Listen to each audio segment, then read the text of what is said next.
dapat gawing simple lamang ang mga Christmas party ng iba't ibang ahensya ng gobyerno.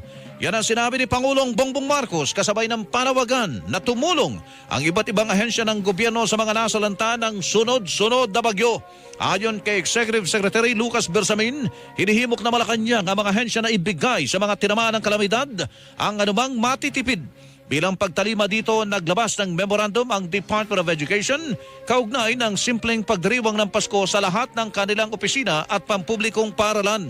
Kaugnay nito, nagpaalala ang Civil Service Commission na bawal magdaos ng Christmas party sa loob ng mga tanggapan ng gobyerno. We do not allow, kasi marami hong nangyayari dyan na nagiging bar na yung ating opisina kasi nagiinuman, nagsisigarilyo. It does not mean na pag 5 o'clock or 5:01, you can do whatever you want. Kung may balak ko kayong mag-Christmas party kayo, then do it somewhere else na gusto nyo mag-inuman.